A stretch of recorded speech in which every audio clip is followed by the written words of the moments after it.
Throughout human history, there have always been symbols, colors, sounds, gestures that carry hidden meaning. Some call them superstitions, others call them truths buried under centuries of ritual and experience. But what if I told you that certain ancient practices were not just myth, but neurobiologically relevant signals? Coded warnings passed down through time. And what if one of those warnings was about a color, a specific color, that marked people not just in the spiritual realm, but in the psychological and social one too?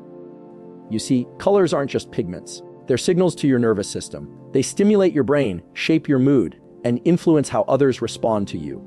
In nature, animals use color to warn predators. Don't touch me, I'm dangerous. In the human world, the principle is the same. There is a color long associated with mysticism, betrayal, and seduction. A color used historically by witches, not because it looked appealing, but because it marked people. It tagged them for manipulation. It made them easier to influence, easier to control. Color is often dismissed as a surface-level preference, a matter of taste, style, or cultural habit. But beneath that casual perception lies a powerful truth. Color is a neurological event. When your eyes perceive color, they aren't just observing light, they're sending rapid, fire electrical signals to your brain, triggering hormonal responses, mood shifts, and even behavioral changes. This isn't artistic theory, it's neuroscience. The cones in your eyes pick up specific wavelengths of light, and those signals pass through the thalamus and land in the visual cortex, where interpretation meets reaction. Every color has a biological consequence. Whether you're aware of it or not, your body responds. Red, for example, isn't just bold. It stimulates the sympathetic nervous system, raising heart rate and preparing the body for action. Blue, on the other hand, engages the parasympathetic system, inducing calm, slowing respiration, and lowering stress hormones like cortisol. This isn't a matter of culture, it's a cross-species truth. Even in nature, predators and prey both use color to communicate danger, dominance, or safety. Color is primal. It bypasses rationality and taps into thousands of years of evolutionary wiring. To underestimate that is to remain blind to the subtle forces influencing your mind. When you put on a certain color, you're not just changing your appearance. You're changing the signals you emit and receive. Your brain will begin to operate in accordance with the emotions that color evokes. This can either amplify your clarity or distort it. It can make you feel grounded, empowered, and calm, or agitated, uncertain, and reactive. Think of your clothing, your environment, your lighting, not as background choices, but as active variables shaping your psychology. Your brain isn't passive to its surroundings, it's in constant adaptation. Marketing experts understand this well. Fast food brands use bright, warm colors to stimulate appetite and urgency. Hospitals and wellness centers use muted greens and blues to promote relaxation and trust. High-end brands lean into blacks and silvers to evoke sophistication, exclusivity, and authority. Every color you see is a trigger, and your nervous system never stops responding. This means your mental performance, your confidence, your state of mind, all of it is being influenced before you even open your mouth. What you're wearing is already speaking for you. Now zoom in on personal relationships. Colors shape how people experience your presence. Walk into a room in sharp black, and you'll be perceived as more commanding. Wear soft earth tones, and you'll likely be seen as approachable and calm. These aren't surface perceptions, they're deeply rooted responses, hardwired into the visual and emotional centers of the brain.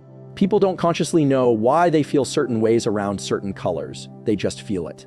You become, in effect, a stimulus. You influence without saying a word. This becomes even more significant when you consider how your environment mirrors back those cues. If you dress in chaos, loud, disjointed colors that send mixed signals, your brain picks up on that confusion. If your workspace is oversaturated in stress-inducing tones, your productivity and clarity can suffer. The brain craves congruence. It wants coherence between what you see, what you feel, and how you act. When those elements clash, you unconsciously enter a state of internal resistance. Decision-making weakens. Focus fades. Willpower erodes. Even memory and learning are impacted. Studies show that people retain more information in environments colored with calming hues compared to those filled with overstimulating ones. Test scores go up, error rates go down. Stress hormones drop. Your ability to think clearly and respond intelligently is not just about discipline or intelligence. It's about setting up the right neurological landscape. Color is part of that landscape. It sets the stage for the story your brain is about to write. And here's the twist. What calms one person may stimulate another, depending on past experiences and emotional associations. A color linked to safety in childhood could provide emotional regulation in adulthood. Conversely, a color associated with fear, trauma, or chaos can silently trigger tension and avoidance. Your nervous system remembers, it connects, and it reacts often before you can even name the reason. That's why conscious awareness of how color affects you is critical. You can't optimize what you ignore. But the influence doesn't end with self-perception. It extends to how others neurologically engage with you. Human beings are pattern-recognizing machines. We scan, assess, and categorize others within seconds. And color plays a major role in that snap judgment. Whether you're perceived as trustworthy, competent, or charismatic often comes down to subconscious impressions, many of which are shaped by the color signals you broadcast. Your appearance becomes a neurological handshake. This is particularly relevant in leadership, negotiation, and high-stakes communication. The wrong color can undercut your presence. The right color can anchor it. This doesn't mean there's one universal answer. What matters is intentionality. You must be deliberate about the signals you give off. You must be aware that you're influencing the space before you speak. And most importantly, you must understand that how you feel inside is being shaped by the external inputs you allow. The mind-body connection is a loop. Input shapes emotion, emotion shapes action, and action shapes results. And one of the first inputs your brain filters every day is a color. When you open your closet, when you enter a room, when you choose your background for a virtual meeting, you are making neurological decisions. Are you sending your brain into clarity or chaos? Are you reinforcing calm or triggering stress? These questions aren't abstract, they're biological. That's why high-performance individuals are often minimalistic with their color choices, not because they lack creativity, but because they value clarity. They reduce visual noise. They choose tones that stabilize the nervous system rather than overwhelm it. In a world already filled with information overload, mastering your environment gives your brain fewer distractions and more direction. That is how you take control of your state. And the mistake many make is assuming they are immune. They think, it's just a shirt, just a room, just a color. But the data says otherwise. The brain is a pattern machine, not a logic machine. It reacts long before it reasons.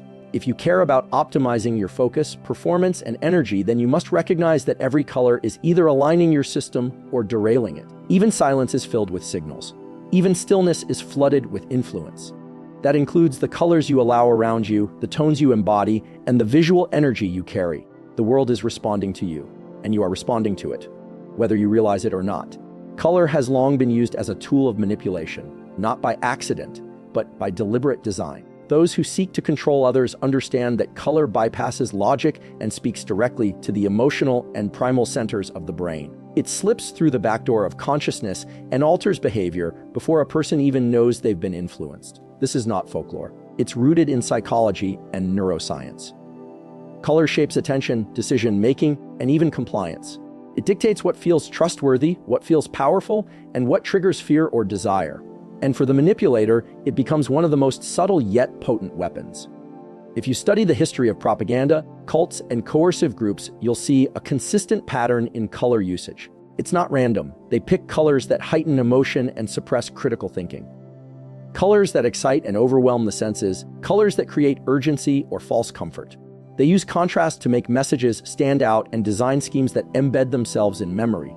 The brain, overwhelmed by these cues, becomes more reactive and less analytical. In that state, people are easier to persuade, to influence, to mold. This is manipulation in plain sight, hidden under the veil of design. Red is often the favorite tool. Red increases heart rate, blood pressure, and aggression. It grabs attention immediately and conveys urgency. It's no surprise that manipulators love to surround themselves with red, whether it's in wardrobe, branding, or setting.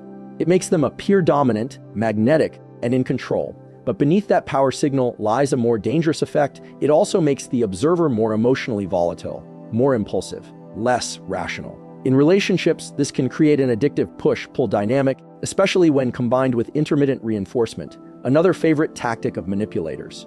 Even in environments where control isn't overt, color is used to steer behavior. Marketers exploit this constantly. Fast food chains use specific color combinations that trigger hunger and speed. Political campaigns design visual content not just to inform, but to manipulate mood. Certain organizations paint their environments in colors that keep people subdued or compliant without ever issuing a command. You don't need chains when your surroundings do the work for you. This kind of manipulation thrives because most people never question it. They're responding emotionally without knowing why. In personal dynamics, manipulators often use color to amplify their perceived identity. They wear colors that make them appear more trustworthy, more dominant, more emotionally available, depending on the target. It's costume as strategy. A man may wear soothing tones when trying to gain your trust, only to switch to sharper colors once control is established. A woman might use warm, sensual hues to stimulate attachment before cooling to detach neutrals to provoke insecurity. These shifts are rarely accidental. They are calculated to manipulate emotional response and establish power imbalance. What's even more insidious is that these color choices often get misread as authenticity. The brain is wired to associate color with mood and meaning. So when someone wears blue, for instance, you may subconsciously believe they're calm, sincere, or safe, even if their behavior contradicts that. This mismatch between appearance and reality creates internal confusion, which is exactly what the manipulator wants. Confusion breeds dependency. When you're unsure of your own instincts, you stop trusting your perception and start trusting theirs. This manipulation doesn't just affect how you see the other person. It affects how you see yourself. Being surrounded by emotionally charged color can cause internal dysregulation. You may find yourself more anxious, more doubtful, or more reactive without understanding the source. It's easy to blame yourself, thinking you're just sensitive or insecure. But often, you're simply responding to an environment designed to keep you off balance. This is how manipulators gain long-term influence, not by force, but by engineering the emotional climate you exist in. Even in moments of confrontation or emotional rupture, manipulators use color as a form of control. A carefully chosen outfit can diffuse your anger or reignite your attachment. A sudden change in aesthetic can reset the emotional dynamic entirely. It's a form of nonverbal signaling that bypasses verbal accountability. They don't need to apologize or explain. They just shift the emotional tone of the room, and your nervous system does the rest. It's a masterclass in control that leaves you questioning your own reactions. Once color has been embedded in the cycle of manipulation, it becomes a trigger. You may start to associate certain hues with memories, emotions, or responses tied to the manipulator.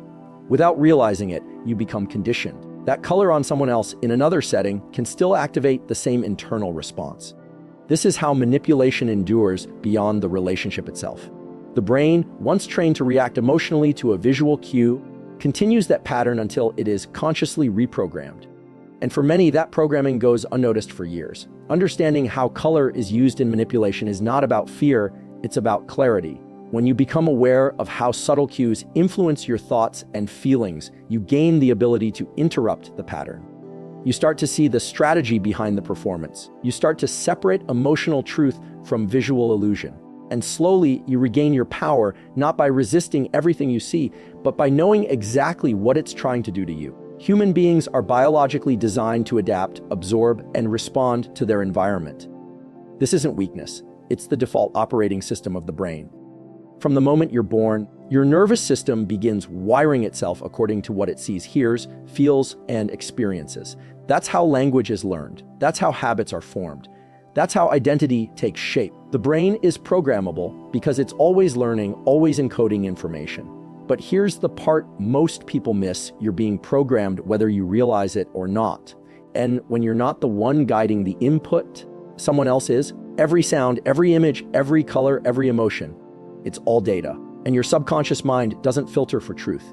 It filters for repetition, emotional intensity, and familiarity. This is why toxic patterns repeat. This is why people end up in the same kinds of relationships, jobs, and emotional loops.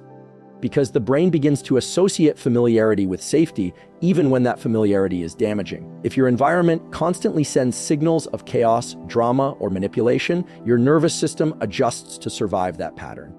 And soon, that becomes your baseline. But this programming isn't limited to trauma or dysfunction. It extends to the subtleties of modern life, the ads you scroll past, the media you consume, the people you spend time with, the colors that surround you. Each of these elements acts like a line of code being fed into your internal system. Over time, that code becomes your worldview, your preferences, your instincts. You start responding automatically without conscious choice. That's not intuition, it's conditioning. And without awareness, that conditioning owns you. This is why awareness is everything. Because the moment you recognize that you are programmable, you also recognize that you can reprogram. Awareness builds a gap between the input and your response. It allows you to pause and ask, is this mine, or was this planted? That question alone begins the rewiring process. It gives you agency. It interrupts the automatic behavior loop and puts your choices back in your hands. Without that awareness, you're not living, you're reacting. When people feel stuck, lost, or confused about who they are, it's not usually because they lack potential. It's because their internal system has been running on someone else's code. They've absorbed beliefs from broken families, toxic partners, manipulative leaders, and emotionally chaotic environments. They mistake programming for personality. They think anxiety is who they are. They think self-doubt is just their nature. But these are not fixed traits. They're conditioned responses to repeated stimuli. And what was conditioned can be unconditioned. The nervous system is plastic. That's the beauty of neuroplasticity. Your brain is always capable of forming new pathways, new associations, new behaviors, if you give it the right input and enough repetition. But this doesn't happen automatically. It takes discipline, strategy, and deliberate exposure to environments that reinforce the person you want to become. It takes conscious effort to flood your system with cues that align with growth, power, clarity, and peace. You have to choose your programming, or your programming will choose for you. Most people try to change their lives by willpower alone, and then they wonder why they keep falling back into old patterns. Willpower fails when the subconscious program is stronger. You can't outmuscle a belief that's been embedded for years without changing the input that created it. This is why awareness isn't just a mental exercise, it's a survival skill. When you can spot the manipulation, the emotional hooks, the color triggers, the behavioral cues, you disarm them. You stop reacting from the past and start creating from the present. Even the smallest shift in awareness creates a ripple effect. Choosing silence over noise. Choosing nature over chaos. Choosing neutral tones when your nervous system is overstimulated. These may seem like minor decisions, but they carry neurological consequences. They start retraining your internal system.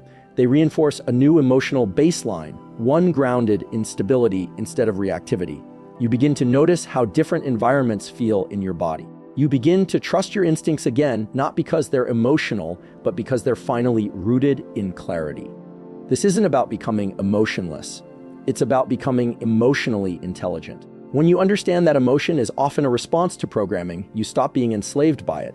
You stop acting on every impulse. You stop assigning meaning to every high or low. You begin to observe, to analyze, to recalibrate. And from that place, your choices become more precise. You no longer wear what others want you to wear.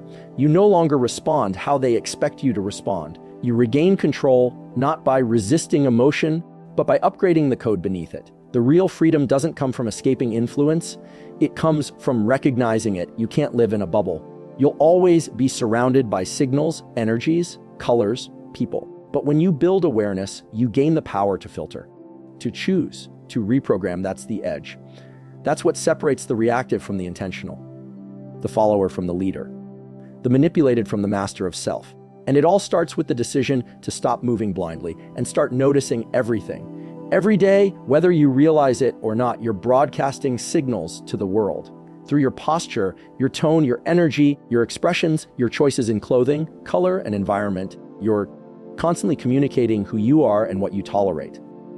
This communication happens before you ever speak a word. People respond not only to your actions, but to the atmosphere you generate. That atmosphere either commands respect or invites disregard. It either signals strength or confusion. The most powerful people are not always the loudest, but they are always deliberate about the signals they emit. When you don't consciously choose the signals you send, the world assigns its own meaning to you. People project onto blank spaces. If your presence is unclear, someone else will decide who you are. If your voice is hesitant, others will interpret your uncertainty as weakness. If your appearance is chaotic or overly reactive, it tells others that you're emotionally unstable, even if you aren't. The absence of intention becomes its own signal, and usually, it's not in your favor. So much of power is not about dominance, but about self-definition, deciding who you are before others do it for you. You have to train the world how to treat you. That training doesn't begin with demands. It begins with consistency.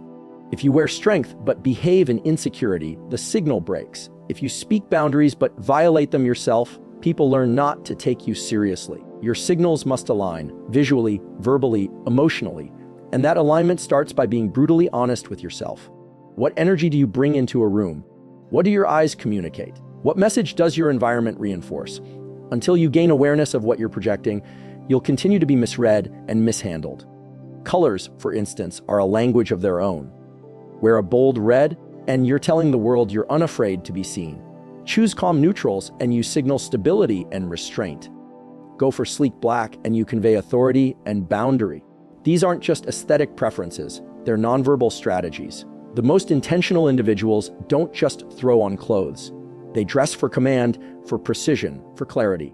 Their physical presence becomes an extension of their mental state, and every element speaks. The question is, what are you saying? Without saying anything, your tone of voice is another critical signal. You can speak the right words, but if your tone is apologetic, uncertain, or overly animated, it sends mixed messages. The nervous system of the listener picks up on this instantly. People may not be able to articulate it, but they feel it, and the feeling becomes the truth, even if the facts say otherwise. Strong communication is more than language. It's tone, pacing, pauses, and conviction. People follow energy more than logic. They follow calm over chaos. They follow those who make them feel something steady. Even the way you move signals identity. Do you walk with purpose or hesitation? Do you sit with presence or shrink into the background? Your physical movements are like punctuation marks in a sentence. They change the entire message. This isn't about arrogance or performance. It's about embodiment. If your movements are rushed, scattered, or insecure, people read that as inner disorganization. But if your gestures are cleared, your pace intentional, and your presence grounded, people feel safer around you. They respect your space, even without being told to. Your silence also speaks volumes. Not every signal is loud. In fact, some of the most powerful signals are communicated through restraint, through what you don't say, what you don't react to, what you don't tolerate. Silence in the right moment can dominate a room. It can expose insecurity in others. It can force respect without aggression. But this kind of silence only works when it's chosen, not when it's a product of fear or passivity. The difference lies in your internal state. Are you silent because you're grounded or because you're afraid to speak? The spaces you occupy also shape your signal. What does your environment say about you? Is it chaotic, cluttered, reactive, or is it clean, focused, and aligned with your purpose? You train your brain through your surroundings, and your surroundings train others how to interpret you. High performers know this. That's why they design their spaces with intention, because every object, every color, every detail either strengthens or dilutes their presence. You become what you repeatedly expose yourself to. Your environment is not neutral. It's either working for your signal or against it. The relationships you keep are signals as well. Who you associate with, who you allow into your space, who you engage with publicly and privately, these all shape perception. If you consistently align with chaos, it becomes part of your brand, whether you admit it or not. If you tolerate disrespect, others will assume it's acceptable to treat you the same. You have to become ruthlessly intentional about what and who you allow to reflect back your identity. Every relationship becomes a mirror, and what it reflects gets broadcast to the world. Every day, you are either reinforcing your signal or diluting it. That reinforcement doesn't require perfection, but it does demand awareness. Every decision, from the clothes you wear to the silence you hold, is a chance to choose the narrative before someone else does it for you. You can either move through life being interpreted, or you can move through life defining the interpretation in advance. The people who influence the world most don't leave their signals to chance. They understand the psychology of presence, the physiology of energy, and the language of perception, and they use it deliberately.